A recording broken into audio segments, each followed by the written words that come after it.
Welcome to another Jew and Gentile podcast. I am your host, Chris Katulka, and with me is none other than the Jewish sage himself, the one, the only, Mr. Steve Herzig. How are you, sir? Chris, I'm pooped. I'm tired. I'm wiped out.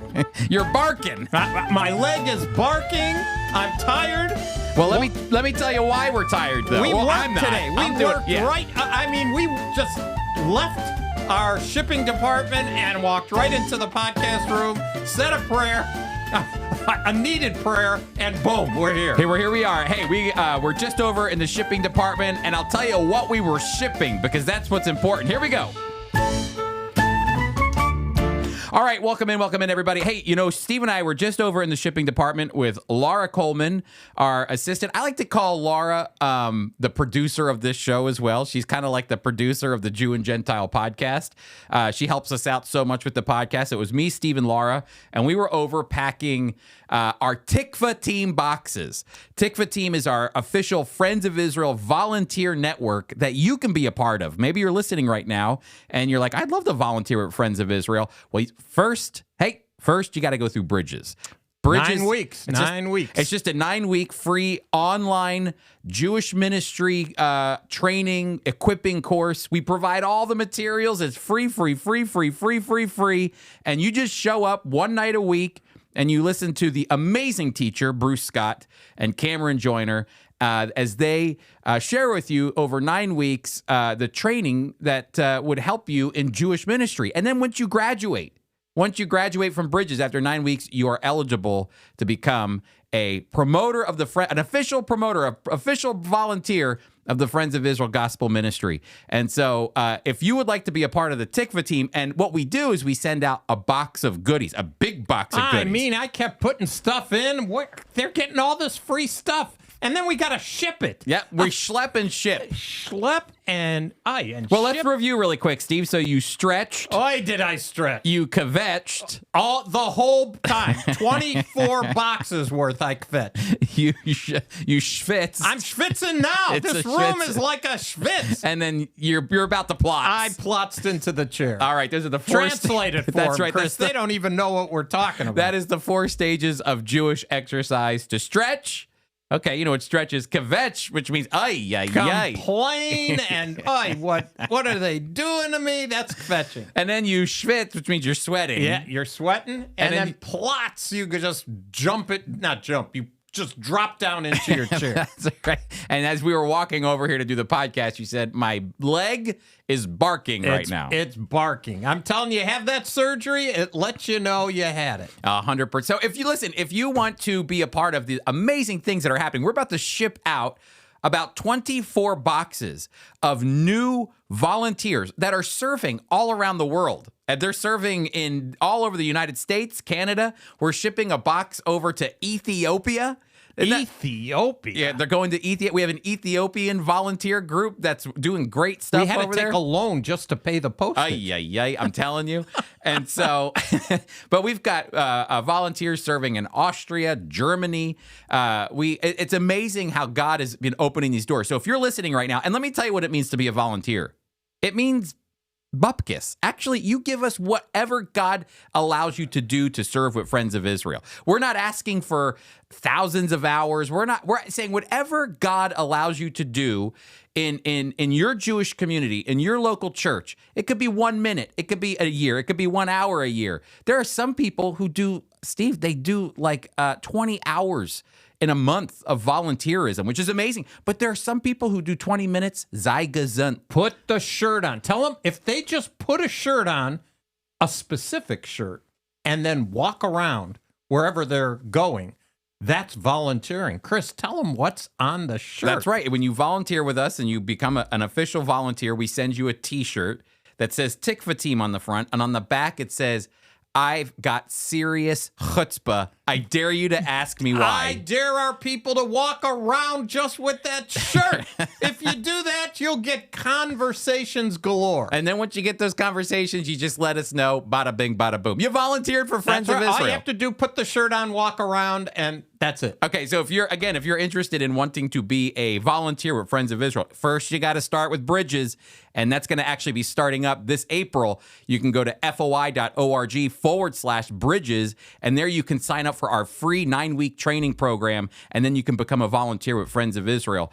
Steve and I want to break our backs. We want to stretch, kvetch, schwitz, and plotz. No problem. For Happy you. to do it. Happy to do it. Okay, so Steve, we've been going through building these boxes, and we've been living through the last few weeks talking about just the amazing trip that we went on with the pastors and the ministry leaders, and that was just an amazing thing. And now I'm beginning to see that all these pastors and ministry leaders are taking the things that they learned from their trip and they're applying it. They're speaking in their pulpits. They're talking about their trip. They're engaging other people. They want to take their congregations now to Israel, which is something that we're planning for them in the future. They want to take Bridges. They're going to be taking Bridges. I'm really excited about that. They got to experience the land, the great joys, the great highs we had. And Chris, as we are recording this right now, we know that 4 bodies came back from Gaza into Israel. And our leadership team went to the Nova concert area, and that's where the downers are.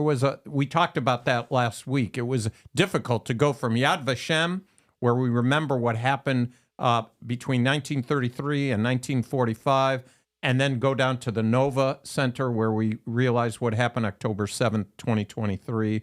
But the pastor, it was interesting for me. I think I said it a week ago, but it sticks in my mind. When we were getting ready for the trip, oh, hello, I'm Steve, who are you? And we met, and you shake hands, and I'm looking forward to the trip. But then when we came back getting our luggage, everybody was looking for that person before they leave. They wanted to give them a hug. Mm-hmm. They wrapped their arms around each other. They exchanged addresses and numbers and all that kind of stuff to stay in contact. And Chris, you've had a WhatsApp going on between them, and that just keeps going and going. Oh, they're like lighting the it up. energy bunny. That's exactly what it is. It's a great way to communicate, and the pastors are excited. They want to stay involved with Friends of Israel, which is exactly what we want. And with each other, exactly, in ministry. So, again, this was a really important trip for Steve and I to see the value of this trip, to take ministry leaders over who have, again, if you're just hearing this for the first time, these were ministry leaders that had never been to Israel before. So we wanted to change their outlook on preaching the Bible, because when you go to the land of Israel, you come back and the Bible, it feels and sounds and looks different because now you've been to the places. In Technicolor from black and white. The textures, all of it is different. And so in a positive way, it'll enhance your preaching. But then also maybe to change some minds. We didn't ask any of these ministry leaders, hey, what's your view on Israel and the Jewish people from the Bible? What's your thoughts about Israel's future? We didn't ask that. We just wanted them to come over. And we had one particular ministry leader who said, I came over to Israel and I was confused about what was going on between Israel and Gaza. I didn't know what to think about Israel. I didn't know what to think biblically about a future for Israel. And then he left. As he was leaving, he goes, my mind is completely changed. I know for certain God's using this people and this land in the future. So not only are we trying to enhance their ability to preach and minister, but at the exact same time to change minds and what God's plan for Israel and the Jewish people are, and God's big redemptive plan. So it was a really successful trip. It was. I got to ask you something. Our screen is down. Does that mean we're... Nope, we're good. We're okay? Yep. I get nervous, Chris. Yep, we're good. Okay, good. Steve is our technical guy as well, I'm not a technical guy. I just don't want you to come back and say, all the talk we had, it's for bupkis. We have to start off from the beginning. That's right. So when I saw the screen go blank, I said, oh, yeah. Did you start schwitzing when you saw that? I started to schwitz. That's right. You almost plotz, too. That's right. Well, hey, listen, just a fresh reminder, and sometimes I forget to tell you this, but the Jew and Gentile podcast is sponsored by FOI Equip. And Steve, we've got a class coming up for people that they need to be a part of. No question. Dr. Zach I don't know if they'll allow him to call him that, but that's what I call him, Dr. Zach. That's right. Dr. Joe Zhakevich is a professor at Masters University, and he's going to be talking about God's many names, the Hebrew names that come from the Old Testament and what they mean. Steve, can I tell you something? A couple of years ago, I was at the dentist's office, and I'm sitting in the dentist chair, and the hygienist is going through my, cleaning my teeth, and she's trying to have a conversation with me as she's in my mouth. They always do that. So she's in there cleaning my teeth, and she goes, "What do you do?" And I go, "Oh, I serve with a Christian ministry called the Friends of Israel Gospel Ministry." And she goes, "Marv Rosenthal?" And I go, "Yeah, Marv was the executive director." So she drops the tools, not in my mouth. She puts them down. Oh, that's great. I hope she didn't put it back in your mouth after she dropped them. Well, no, she dropped them on the plate. Okay. She dropped them quick, and she ran out of the room, and she came back into to see me, and she goes, "Look what I keep in my Bible," and it's Marv Rosenthal's "The Names of God." Bookmark. I remember that. And she goes, "This has always helped me in my walk with the Lord, is to see the names of God and how they apply to my life." And I thought to myself, that is it stuck with her. I mean, that thing must have been 30 years old. More than that. Okay, so there's Marv. He's still ministering to people through his bookmark that was in the Bible. And so we thought, why don't we turn that into a class? And so, Marv's not here, but we do have Dr. Joe Zhakevich, who is a Jewish believer. He went to Hebrew University, Steve. Then he went to Harvard University to get his PhD in theology and Old Testament theology. Yep. And now he teaches at Masters University. And so he's going to be talking about the many names of God. It's a 2-week class, March 13th, Thursday, March 13th, and Thursday, March 20th. And so we want you to go to foiequip.org, and there you can sign up to be for free a part of Joe's class, Dr. Zhakevich's class, Dr. Zach's class, God's Many Names. Again, that's March 13th, foiequip.org. Chris, I remember when both of you were interns. I had one intern on the East Coast, that was you. Yep. And I had one intern on the West Coast, and that was Joe. And Joe would go on UCLA campus every week and challenge the students. He went to UCLA, graduated from there, then went on to Masters, and then to Israel, and then to Harvard. I remember. And then I went and did Bupkis. No, you did you did Dallas Seminary. But I remember Alice and I going up to Harvard to meet him and to talk to him and get an idea of what he was doing and how it was going. And it's a real challenge at Harvard. He found it a spiritual challenge. Big time. He said, "I can't major in New Testament here at Harvard." He majored in Jewish studies. He said, because there isn't one believer in all of Harvard. Not one Bible teacher at Harvard, at least when he went, was a Bible-believing Christian. I believe that. And pastors were going out from the LGBTQ community, and they were going out as pastors. So it's just very interesting. But Joe's seen it all, and I think that's helped frame him as he's now in a great place to be able to teach the next generation of pastors and teachers. So I think it's great. I actually think Joe studied under a very famous Jewish studies professor named Dr. John Levinson. He did, and John Levinson, at least according to, has the Bible memorized, the Old Testament, in at least two languages, from what Joe said. Could you? I can't memorize it in my own language, and he's got it in two languages, maybe more. And Joe said, yeah, he knew he's an expert on Aramaic. Yep. He loved it from a intellectual scholarship point of view. He loved his studies there. A book from John Levinson that really changed how I see and read the Old Testament is a book that, I'd highly encourage people to read. You have to understand he's not a Bible-believing Christian, but the theme of what he's saying is true, and it's called From Sinai to Zion, or Sinai and Zion, an entry into the Jewish Bible. And it's really interesting because it highlights God's presence, his physical presence at Sinai, giving the law, all the way to Mount Zion with his presence with the temple. And so it's a very enlightening book. and you just have to make sure you know who your writer is. He's not, like I said, he's not writing devotional pieces to encourage you in your faith with Christ. No, we do that. That's what our job is. That's right. But it's great to pull that out and to see the value of it, because I do think it opens your eyes to what's going on in the Hebrew Bible, in the Old Testament. And so Joe Zhakevich is going to come and share all those great things that he's learned, his understanding of the Hebrew language, all of it, as he shares with us the names of God. And so please join us, foiequip.org. Steve, we've been going through this book, Paul and Judaism at the End of History.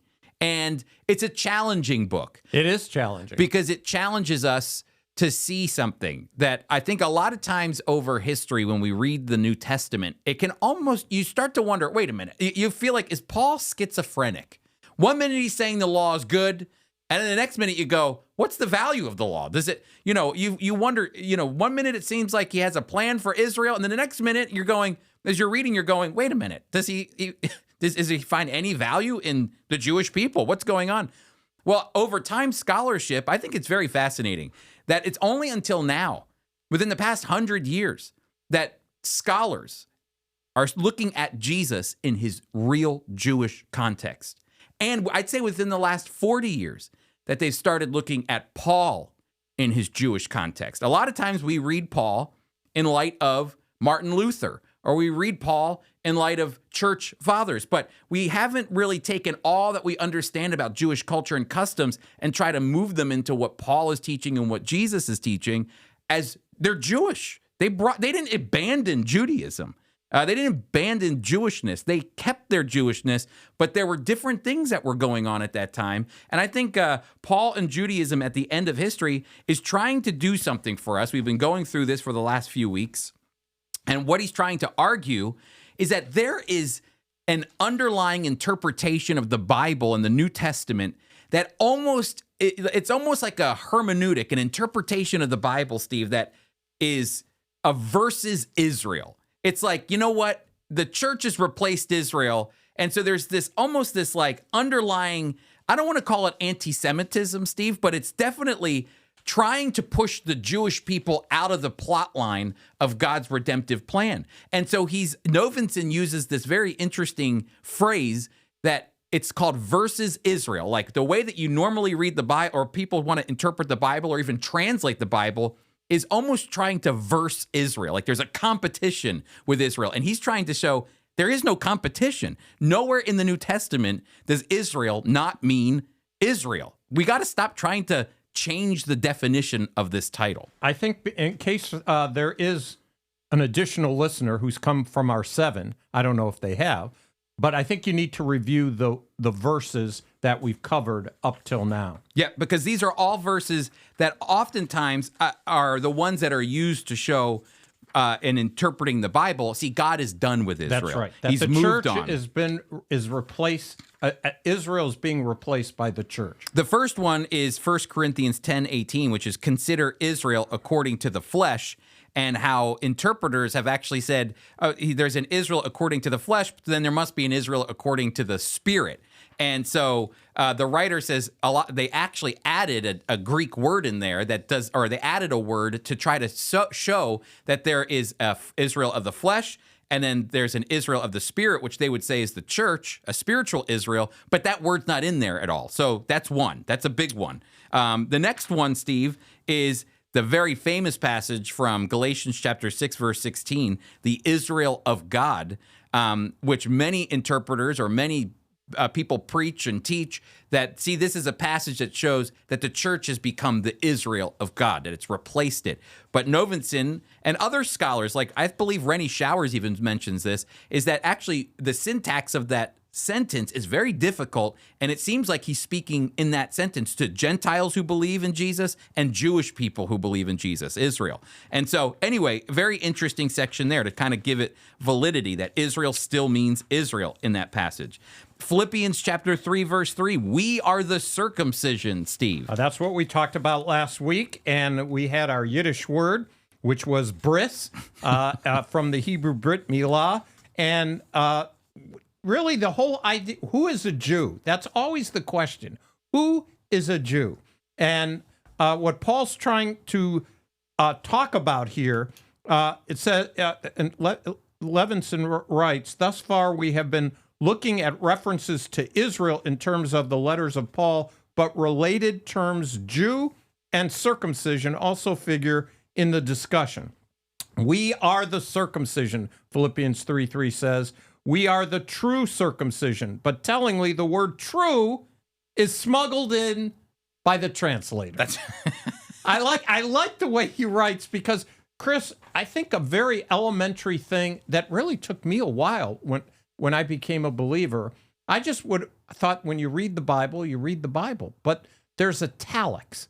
And italics in the translations is very important because it tells you that that's not part of the original language. And that's significant. That means the translator has inserted a word from their perspective to give a better meaning to the text. Mm-hmm. But as the reason there's all this discussion is because which words do they translate and insert could actually affect the wrong meaning of the text, and that's why we're doing what we're doing. That's right, because what a translator does, and if they're an honest translator, what they'll tell you is that there's a certain liberty that they take that does fit in with the way that they understand how they think the passage is being interpreted. So if you're reading this in light of the fact that maybe Paul is saying, see, circumcision means absolutely nothing. We are the real circumcision.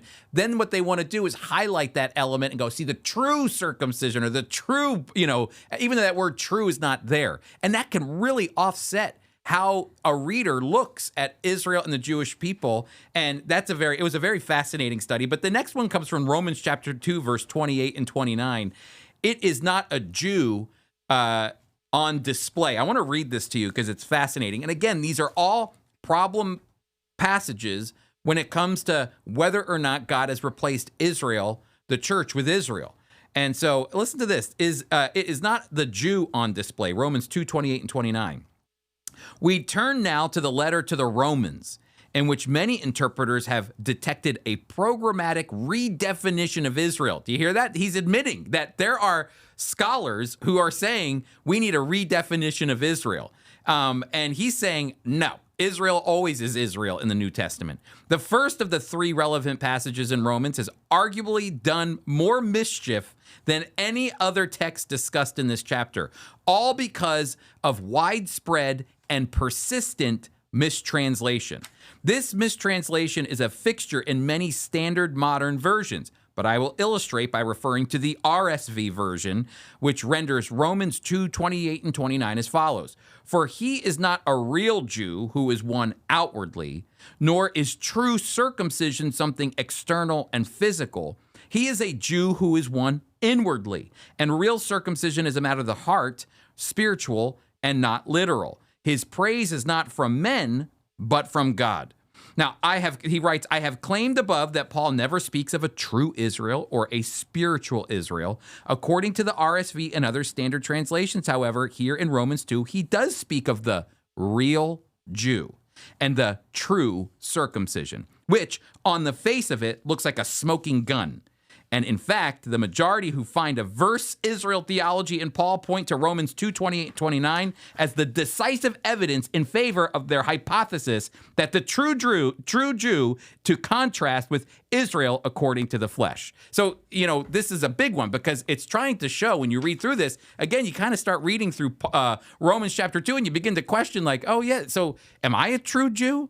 What is a true Jew? And Paul is dealing with this, and so Novinson's going to highlight some interesting facts here for us to give us an understanding of what it means to be a true Jew. Why don't you read, Chris, as you go down a little further, he gives a more honest translation without those loaded additions. Why don't you read that for us?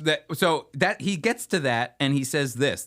He goes, my claim is that the more intelligible reading of the Greek takes Jew not as the predicate, but as the subject of the sentence. In other words, the passage asks not who is a Jew, but rather it asks who gets praise from God. And here I am following an unpublished proposal by Hans Arneson. As Arneson notes, the lone verb in the sentence is the verb he, she, or it is. Estin is in the Greek, in the first clause. But the interpreter must decide on which side of the verb to read Jew, as the subject or the predicate. The RSV and most others unthinkably read Jew after the verb as the predicate. He is a real Jew who does so and so. But we can just as well, or better, in fact, read it before the verb as the subject. It is the Jew in secret, not on display, whose praise is from God. This rendering is more economical, using no more verbs than the sense demands, and does not smuggle in the specious notion of the true Jew. Understood in this much more plausible way, our passage reads as follows: For it is not the Jew on display, nor the circumcision on display in the flesh, but the Jew in secret, and the circumcision of the heart in spirit, not in letter, whose praise comes from the people, not from people, but from God. Again, what Jesus talked about in Matthew chapter 5. That's just the key, what you just said. As you read the life of Jesus, the Jewish Messiah, ministering amongst his Jewish people, he was talking to them constantly about the constant concern about what it looks outside. Oh, look at how they have the big tefillin and they give more money. He was always concentrating on those who had a kosher heart. They're all kosher in that they're all Jewish, but Jesus emphasized the believer amongst God's chosen people. So they're chosen, but they're believers amongst them. It's not looking at a different people. It's comparing Jew with Jew, believer and not believer, which goes again all the way back when Moses asked, after I go to that verse all the time, who is on the Lord's side? Who's he at? Who's on the Lord's side? The Lord just redeemed them out of bondage of Egypt. They're all on his side, right? Exactly. Wrong. They weren't. They were all redeemed physically out of Egypt. That's right, when Levi. But only one tribe, but they're all Jewish. There's not questioning their Jewishness. He's questioning, hey, who's really on God's side? And 11 out of 12 tribes said, you know what? We're not on his side. And what happened? Judgment, immediate. And I look at what we're reading here and talking about who is the true Jew. Paul knows a Jewish person is a Jewish person. He's trying to emphasize the Jewish people who do the right good Jewish thing. The righteous Believe in the Messiah. That's right. Not the Gentiles. He's not speaking to the Gentiles. He's talking about Jewish people. He is writing to the church in Rome, but he's explaining about Jewish people who don't believe and Jewish people who do believe. Again, this is where reading really, you have to focus, because in the letter to the Romans, when you get to Romans 11, Paul says, I'm speaking to you Gentiles. So when you're in the church and you're thinking about who he's speaking to, now all of a sudden, even though there might be Jewish people and Gentile people sitting in a circle reading Paul's letter, they're reading it and they're going, oh, now to me. Okay, so I need to understand this. And he's speaking to Gentiles about Israel. And sometimes he speaks to Israel about their role and how there should be ministering to Gentiles. It's not just one big lump. He's actually speaking to two separate groups sometimes, even though they are the body of Christ. They're one. And then he asks that great question in Romans chapter 11, because that's what we're really talking about. Has God rejected his people? That's right. There's a lot of great questions in Romans, but two of them, the one in Romans chapter 3 is, what advantage has the Jew? That's a great question. So after he obliterates to demonstrate that all have sinned amongst the Gentiles and the Jews, so then he says, so what advantage does the Jewish person have? Much in every way. And then in Romans 11, he says, has God rejected his people? May it never be. God forbid. And so you get the mind of Paul, but I think this question concerning who is a Jew is a great question. Well, and it should be noted, too, another one of his big objections is this. He says, first, but against this interpretation of the true Jew, he says this interpretation stands two powerful objections. First, and the most the biggest one are the adjectives true and real are not even in the Greek text of Romans 2:28 and 29. Are they in your Bible? No, I have the New King James. It's not there. It's not there. Okay, that's good to know. All right, Yeah. so I wonder, it would be interesting. I could do a little quick search You here. have the ESV, right? You have the ESV? Yeah, but I am going to do really quick Romans 2:23 and 24, 28 and 29. And I'm going to take a quick look. You can do, it'll bring up a bunch of different, here we go, Bible Gateway. Let's see. A person is not a Jew who is one outwardly, nor, okay, so this one doesn't have true at all either. I think he said the RSV has it. There's usually one where I see all of them put together. I'll have to go through a list, and maybe we can come back and see a bunch of various different ones. But I was trying to see if maybe they would have a list that put all the various versions together. But he's saying true and real is not there, which is exactly the way at least the RSV handles it, Steve. So Yep. He goes that these adjectives aren't even there. But yet again are supplied by modern translators. A modern translator supplied them precisely because of their prior inherited assumption that this passage underwrites a verse Israel theology, as they do with true circumcision from Philippians 3:3. A more honest translation without these loaded additions would read something like, for he is not a Jew who is one outwardly, nor circumcision external and physical, and so on. So important to note that if your passage, if you're reading through and you see certain words like the true Jew and the real circumcision, you might just want to question whether or not those are actually in the text. Maybe look at another version. Those are important to do, actually, to compare. We live in an amazing age of translation, Steve, where you can actually go and compare how people translate. It's a Google search. You can find out which translations, and you can compare them and see what's there and what's not there. So very fascinating, Steve. It is. It is. He near the end of this particular subject, he says,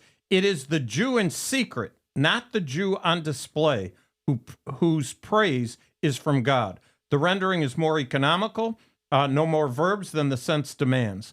So I just think this is an interesting dynamic here. It really is. So again, we're reading through this book. We're looking at one particular problem passages that arise that people read, especially with the layout of certain sentences.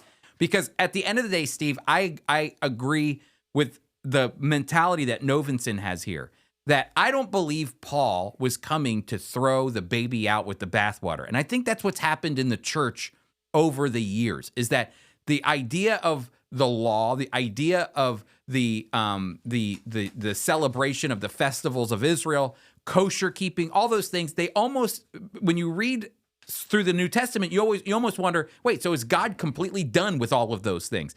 I don't actually think that that's what he was saying. I think he was saying this is a form of, you worship me, you can worship me through kosher keeping. Go ahead. But if you demand other people to keep kosher as a sign of their salvation, then you become a Judaizer. And Gentiles can do that. As I've talked to some Gentiles who go, I would never celebrate Christmas. It's an anathema. How could you do that? And, I'll be honest with you, you begin to sound like a Judaizer in some way. There's liberty in Christ. Amen. That's the biggest thing I think Paul is trying to convey, is that there's liberty in Christ. It was not to get rid of the traditions of the laws of the Old Testament in a sense of devaluing them. No, Paul says the law is good. And I think it's good that scholars are looking and saying, you know what? It's not that Paul was trying to get rid of these of the law completely. He was trying to show that in Christ, Jew and Gentile come together, and that there should be a place where they're meeting one another in liberty. And that is the way that they should meet one another. I actually think God is much more open to worship than men give him credit for. Mm-hmm. I think mankind limits worship to what they're comfortable with.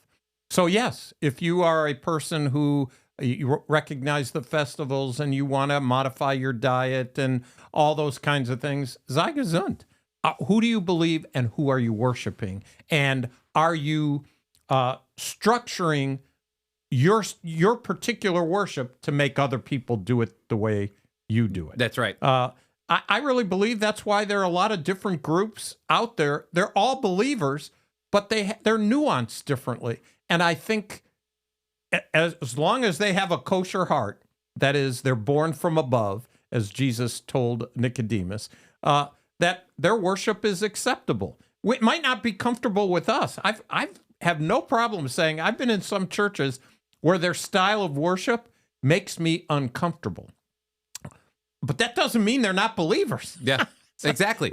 It's just that for me, I'm a particular age, a particular background, it becomes a little more difficult. You know, it reminds me of, and again, this is where I think the interesting play for Jewish people comes in. You know, that when we were with our ministry leaders, we went to the church of the Annunciation in Nazareth. You remember that? I do. And remember we walked in, and surrounding us are all of these pictures of Mary with Jesus, but they come from all different cultures.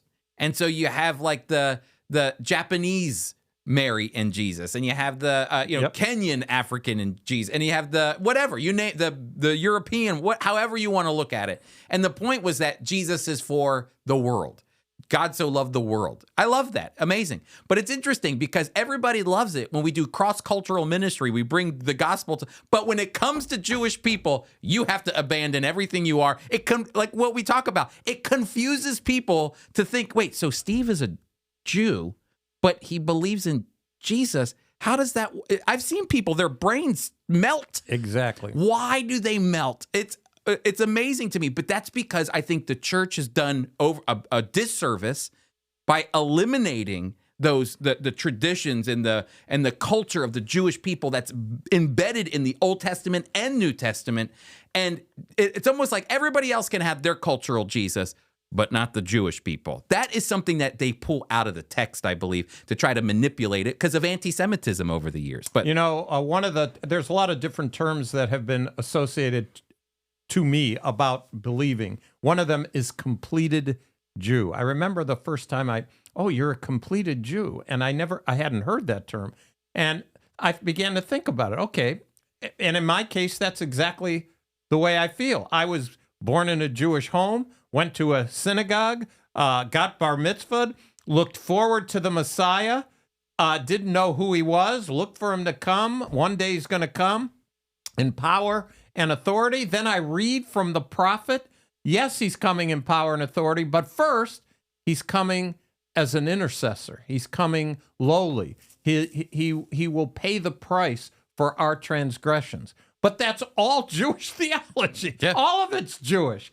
And so in a sense, I completed who I am. And now, again, I look forward to the second coming of Christ. I thought it was the first coming. But as a completed Jewish person, I realize he came the first time to pay the price, and he'll come back the second time to rule and reign on the earth. But as now part of the body of the church, the body of Christ, I realize I'm going to be taken up to meet him in the air. That part I never heard about before, and that was a mystery to the prophets as well. You know, I'm trying to find the passage here in Acts, but there's a point, and I think we overlook it, but there's a point where Paul comes back to Jerusalem in the latter half of Acts. And I think it's here in Acts chapter 20, when the apostles, the 12 apostles are in Jerusalem. It's Paul who goes out and comes back. He's the one going out and doing ministry with the Gentiles, and he comes back. And it's James, the head, the big maher of the apostles, who asks the question, hey, there's some people that are concerned that you're going out and telling Jewish people about Jesus, but making them abandon the Mosaic law. Is that true? And Paul basically doesn't, he never says, oh yeah, I'm doing that. No, nothing. And so think about it. It's the apostles. It's not like James going, hey, great job. I hear you're getting those Jewish people to abandon the law. Congratulations. No, the apostles are concerned about what they're hearing and the rumors that are being spread and going, there's some people that are concerned about what you're doing out there.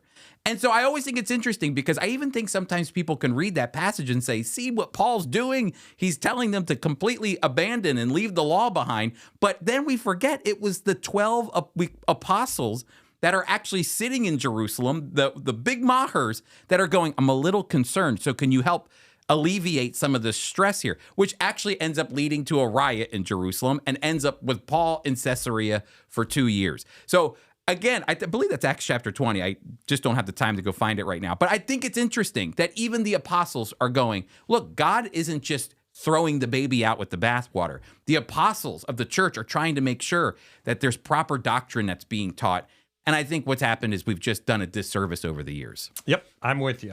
All right, Steve. So we're going to continue our study because Matthew Novenson is going to be moving into Romans. Again, this is not a evangelical book on Paul and Judaism at the end of history. We use him to launch our discussion. That's exactly right. And I think he has some good points that we can take to help give us some good arguments that God's not done with Israel and the Jewish people. But so next week we do Romans 9:6. Not all of those from Israel are Israel. That's right.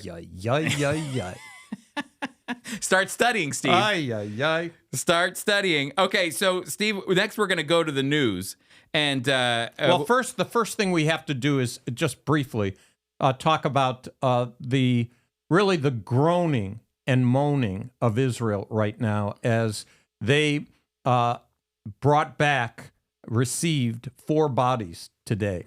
And it was a difficult day for them in Israel as 2 young children, their mother, and a retired, actually a founder of the kibbutz, all had been killed.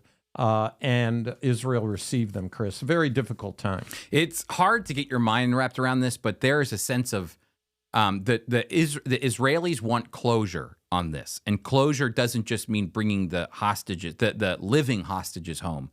It also means bringing the bodies back. Steve, you know this more than I do, but I have learned in my years going to Israel that the burial process is an incredibly important process to the to Israelis and to Jewish culture. That it really embedded the fact when that body is returned, that's what they're waiting for.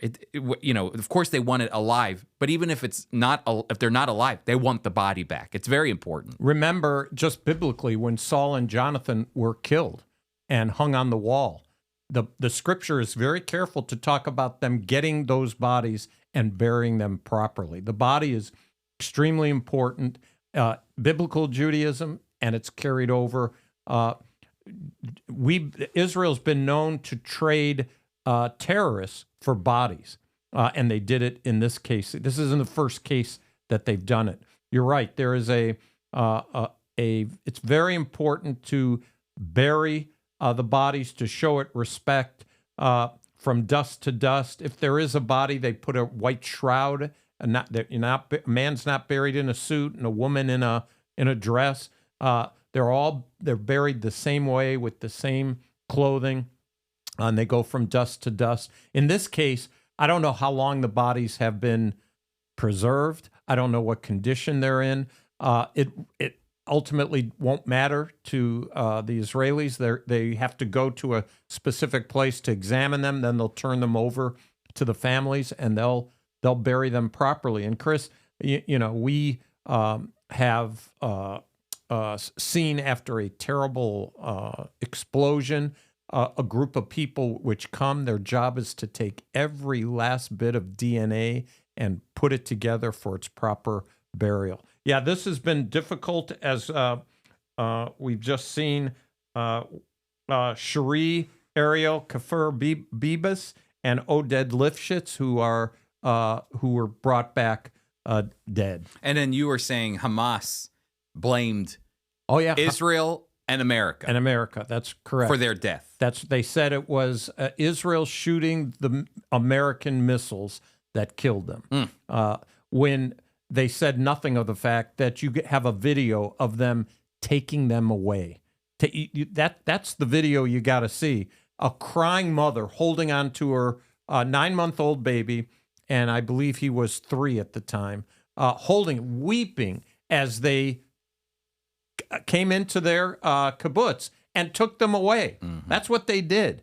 No soldiers worth their salt do such a thing. Mm-hmm. I mean, in world wars, they didn't do that. Mm-hmm. Anyway, it's just a very difficult time for the Israelis. Yeah, so, and what we know now is probably, Steve, that the last of the living hostages were released. If now they're releasing the bodies of hostages, that's the assumption.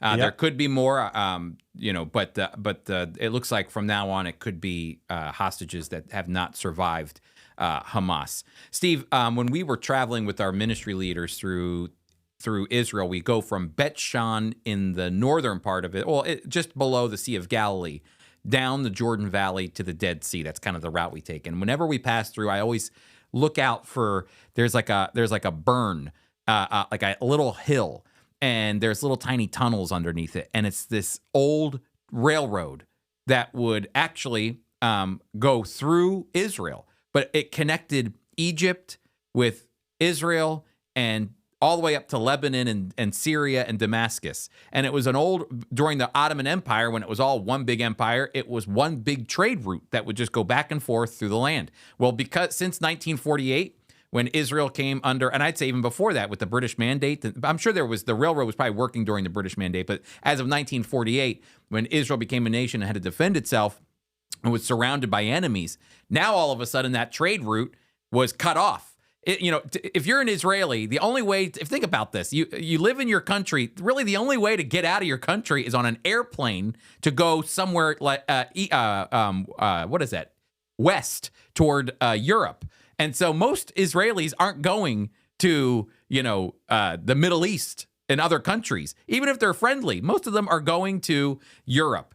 They loved vacationing in Turkey, but I don't think they can't drive outside the country. They have to fly outside. They got to fly. They got to get out. Imagine, and it's only the size of we live in New Jersey. I live in New Jersey. Imagine if I couldn't go to Pennsylvania. You could feel limited. Well, there's a new trade route that's being talked about, Steve. The Abraham trade route, Chris, I found this to be really interesting because this sounds like something that, at least in theory, can unite people if they're interested in growing an economy, expanding peace, and being able to grow together. This Abraham trade route is not a fantasy; it's a necessity. And at the time to make it a reality is now. And so this comes from the Jerusalem Post. The author is Catherine Shakdem. And she's talking about this route. She said, what if this ancient land, rich in history and burdened by strife, could be reimagined? I feel like we're living in the age of reimagination right now. We are living in that time. And she says, what if the future was not dictated by division, but by the binding force of commerce? The idea of advancing. Well, what if, in place of battle lines, there were trade routes linking not just markets, but destinies? Yeah. Boy, sign me up.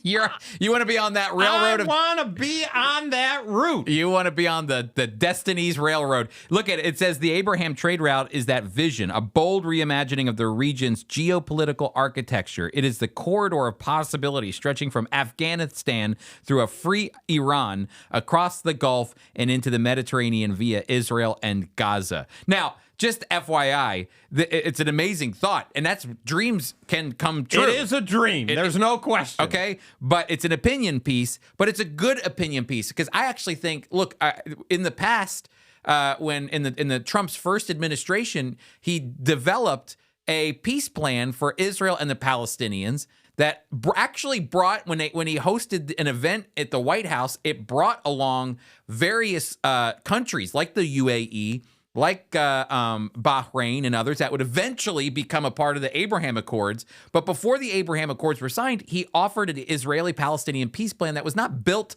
on the Palestinians' dreams that would never come to fruition, like a capital in East Jerusalem or the right of return. He built it on the premise of what am I thinking? An economy, a growing economy, giving people opportunity, that kind of thing that real people want, that we value. And so that's what this trade route is all about. It's about the idea that there's so much potential in the Middle East.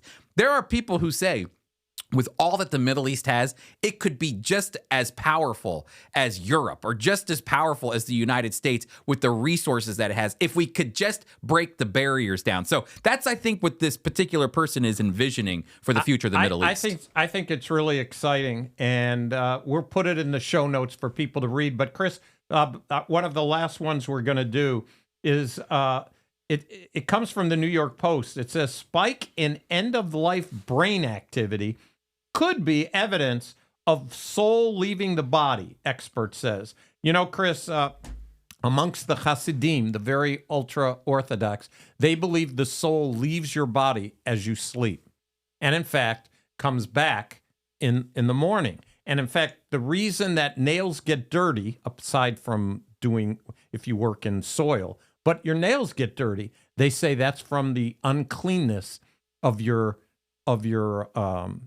flesh, because the soul goes out and the soul comes back. Interesting.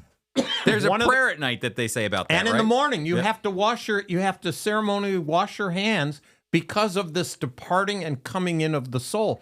Judaism believes in a body, soul, and spirit. We do. I was raised that way, and then I came into the church, and you got the body, soul, and spirit from 1 Thessalonians, and then there's Christians who say, no, it's only the body and the soul. Mm-hmm. So Zhakevich, let them argue about what they want to do. I just know that I read body, soul, and spirit, and this they actually see when people have passed that all of a sudden something goes crazy in the brain, and they're trying to evaluate, is that tangible physical evidence of the soul actually departing? Chris, we already believe, you and I believe, that the body is only the outward expression of the true person.